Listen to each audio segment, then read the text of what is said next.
Ini adalah POC yang paling super menurut saya. Oke, assalamualaikum warahmatullahi wabarakatuh. Berjumpa lagi dengan saya Jo di channel Sekilas Kembang dan Buah, channel yang menyajikan informasi sisi lain seputar kembang dan buah dan seputar informasi pertanian. Ya, pemirsa, sekarang saya berada di depan tanaman cabai yang kemarin ya, yang kemarin gitu maksud saya, sudah kita perlakukan dengan yang pertama medianya kita perlakukan dengan menggunakan media bekas yang kita recovery, yang kita modifikasi, bukan modifikasi ya, yang kita racik medianya, racik ulang gitu ya.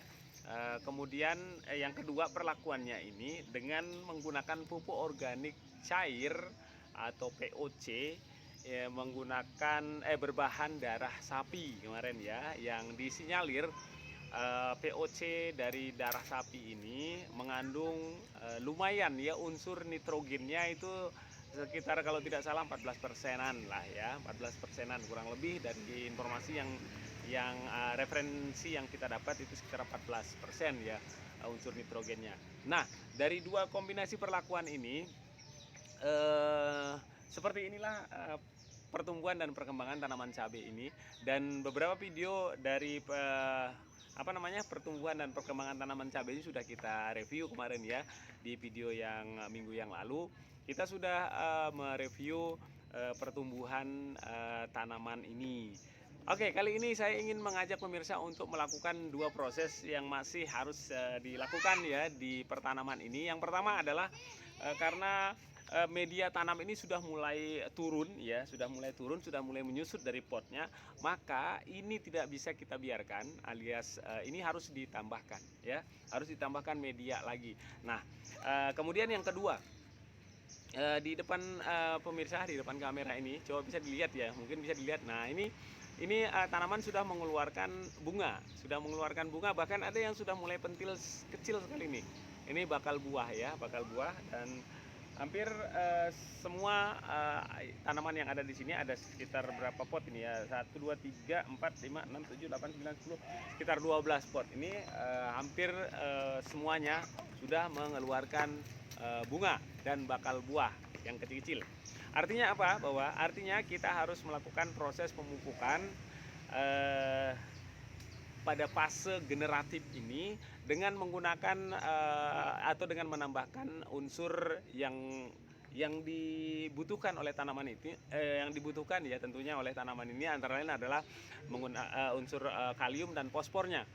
Kita akan tambahkan kalium dan fosfor. Kalau kemarin kita memang fokusnya ke nitrogen ya, ke unsur N di awal-awal. Nah, inilah hasil dari pemberian unsur nitrogen yang ada di POC darah sapi itu. Tapi kalau pemirsa bisa lihat, nanti coba saya zoom sedikit ya. Nanti saya zoom sedikit di ujung-ujung tunas tanaman ini, daunnya itu agak gimana ya, agak menguning gitu itu ya, agak kuning ya, rata-rata semuanya menguning. Nah, ini adalah sinyal atau tanda-tanda yang diberikan oleh tanaman ini pemirsa, bahwa dia meminta atau memohon sesuatu gitu.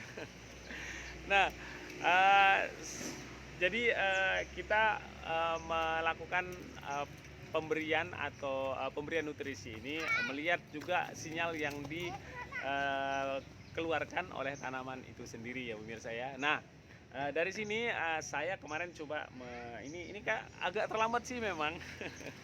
Saya terlalu fokus kemarin memberikan POC darah sapinya, sehingga agak lupa, harusnya dikombinasi kemarin itu kita kasih fosfor yang POC yang ada unsur kalium dan fosfornya juga gitu kan. Nah, ini yang saya bilang tadi adalah tanda-tanda si tanaman cabai ini sedang meminta untuk diberikan unsur kalium dan fosfor kayaknya nih.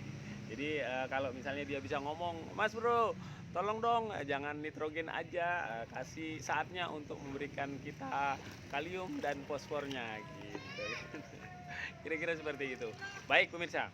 Nah, ada satu hal yang ingin juga kali ini saya informasikan bahwa kita akan melakukan pemupukan atau pemberian nutrisi pada tanaman cabai ini dengan menggunakan POC yang menurut saya super komplit nutrisinya ya. Karena POC ini pernah saya gunakan di musim lalu ya, tahun lalu, dan lumayan efek pertumbuhan dan perkembangan tanaman yang dihasilkan tuh lumayan bagus. Dan POC ini POC super komplit ini nanti akan kita tambahkan di fase generatif tanaman ini. Baik pemirsa, pupuk super komplit yang saya maksudkan tadi adalah ini pemirsa ya. Ini di belakang saya ini adalah cairan lindi pemirsa ya.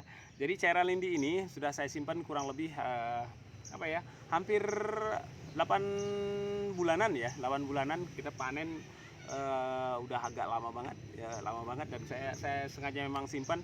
Nah, ini sisa yang masih ada.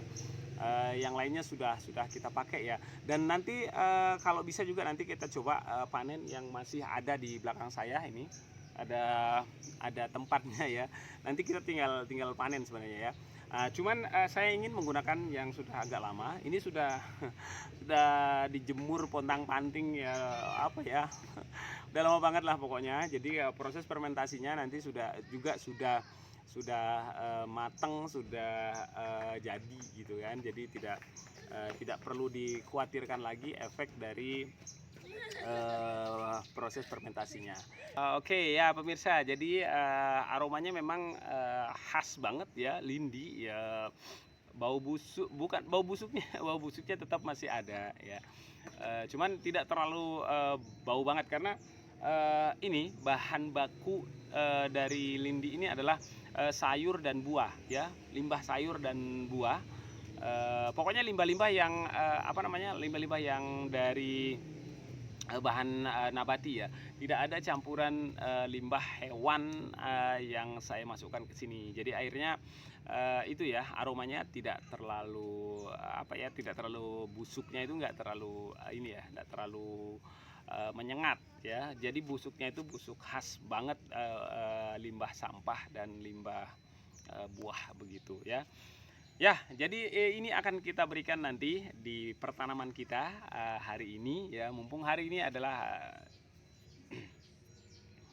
ya, jadi nanti inilah pupuk yang akan kita berikan di pertanaman kita hari ini.